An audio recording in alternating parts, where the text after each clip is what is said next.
दारूच्या नशेत पत्नीशी सतत वाद घालणाऱ्या पतीनं अमानुषतेचा कळस गाठत पत्नीला जिवंत जाळून घराला बाहेरून कुलूप लावून पलायन केल्याची संतापजनक घटना महाकाली वॉर्डातील गौतम नगर इथं गुरुवारी उघडकीस आली आहे. गंभीर जखमी अवस्थेत रुग्णालयात दाखल करण्यात आलेल्या विवाहितेचा उपचारादरम्यान मृत्यू झाला. या प्रकरणी चंद्रपूर शहर पोलीस यांनी आरोपी पती शुभम राजू भडके वय वर्ष 28 याला अटक केली आहे. तर मृत विवाहितेचं नाव दीक्षा शुभम भडके वय वर्ष 27 असं आहे. पोलिसांकडून मिळालेल्या माहितीनुसार दीक्षा व शुभम यांचा 6 वर्षांपूर्वी प्रेमविवाह झाला होता. त्यांना 4 वर्षाची मुलगी त्रिशा आहे. मात्र गेल्या 6 महिन्यांपासून पती पत्नींमध्ये सतत वाद व मारहाण होत होती. त्यामुळे शुभम मुलगी त्रिशासह वडिलांकडे राहत होता, तर दीक्षा आजी कमला यांच्याकडे वास्तव्यास होती. 5 जानेवारी रोजी रात्री 8:30च्या सुमारास आजी कमला बहिणीकडे गेल्या होत्या. रात्री सुमारे 9 वाजता त्या घरी परतल्या असता घराचे दार बाहेरून बंद असल्याचं त्यांच्या निदर्शनास आले. आतून वाचवा वाचवा असा हृदयद्रावक आक्रोश ऐकू येताच त्यांनी दार उघडून घरात प्रवेश केला. आत दीक्षा जळालेल्या अवस्थेत विहळत पडलेली होती. तिचे कपडे व केस पूर्णपणे जळालेले होते. शेजाऱ्यांच्या मदतीनं दीक्षाला तात्काळ जिल्हा सामान्य रुग्णालयात दाखल करण्यात आले. मात्र मृत्यूशी 2 दिवस झुंज दिल्यानंतर 7 जानेवारी रोजी तिचा मृत्यू झाला. या प्रकरणी सुरुवातीला कलम 109(1) अंतर्गत गुन्हा दाखल करण्यात आला होता. मात्र दीक्षाचा मृत्यू झाल्यानंतर गुन्ह्यात कलम 103 ची वाढ करण्यात येऊन आरोपी शुभम भडके याला अटक करण्यात आली आहे. पुढील तपास ठाणेदार निशिकांत रामटेके यांच्या मार्गदर्शनाखाली चंद्रपूर शहर पोलीस करत आहेत. या घटना कौटुंबिक हिंसाचाराच्या वाढत्या घटनांबाबत गंभीर प्रश्न उपस्थित करणारी असून आरोपींवर कठोरात कठोर कारवाई करण्याची मागणी नागरिकांकडून होत आहे. शुभम भडके हो वडकेच म्हणतात. हा भडके घरी आले झगडा केला.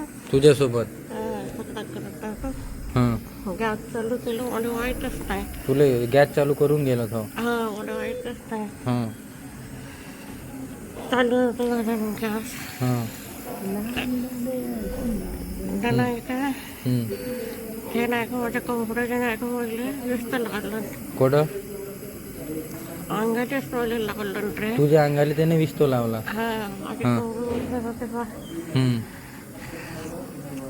कपडे नाही का हम्म. पूर्ण चिवकले.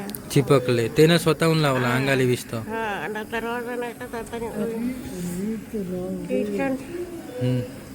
किचन मध्ये नाही का हा तो होता ना. हा हम्म. इथं वांग नाही का बोललं हम्म. साईडला माझी जागा आहे. हा हा जागा आहे. तिथंच होतं. त्याचं हा. दोघंच होतं. तो उभा होता. हा हा मला वाईटच नाही. हा मग त्यानं गॅस चालू करून गेलं घरचं. गॅस नाही झालं तर करून घेतलं. हा आपल्याच गॅसवर काय होता हम्म. कपड्याला नाही का तुझ्या कपड्याला त्यानं आग लावली. आग लावला. हा. किचनचा दरवाजा नाही का वरून बंद करून गेला. चाललं केलं. हा चाललं केलं तर मस्त होऊन होता. तू बोंबलं तर राहिली तिथं. हा तो येऊन नाही का किचनचा दरवाजा खोलली. येणं काय लावून काय लावून. हा पण तो येऊन तुला आग लावून गेला ना. अरे ते आलते तर घरी. हा घरी आलत. हा हा म्हणतो तो शुभम भडके येऊन तुला आग लावून गेला. घरी सांगते. हा घरी आलता ना तो. हा म्हणतो तो स्वतःहून तुला आग लावून गेला. पण तू बोमलली नाही. बोमलली. हा हे मा कुठं होती. माले माहित होतं का शुभम भडके घरी आलता म्हणून. नाही पण जरतानी तुला माहित होतं.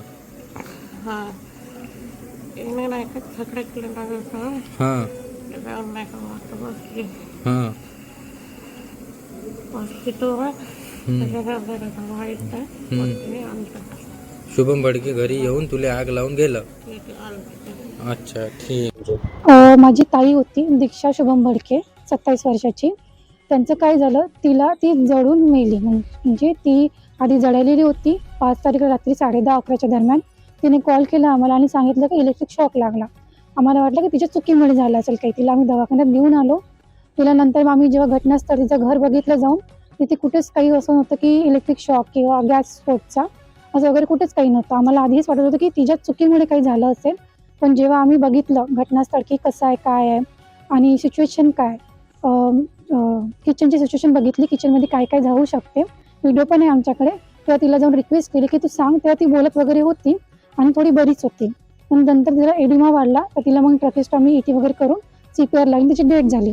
तिच्या बयानामध्ये हेच होतं की भाऊजी आले, तिला आग लावली आणि बाहेरून दरवाजा लावून चालले गेले. त्यावेळेस भाऊजीला कोणी बघितलं नाही, पण दरवाजा लावून बाहेरून होता आणि त्यावेळेस तिथे माझी आजी पण नव्हती. तर आमचं इतकंच म्हणणं आहे की जे काही झालं आहे त्याची तपास करावी, काटेकोरपणाने करावी आणि चांगल्याने करावी आणि जे पण न्याय आहे ते आम्हाला पण मिळावा. चुकीचं आम्ही पण कोणाला आरोप लावणार नाही आणि ज्यांनी पण चूक केली आहे त्यांना सजा मिळावी, इतकंच. Subscribe now and press the bell icon. Never miss an update.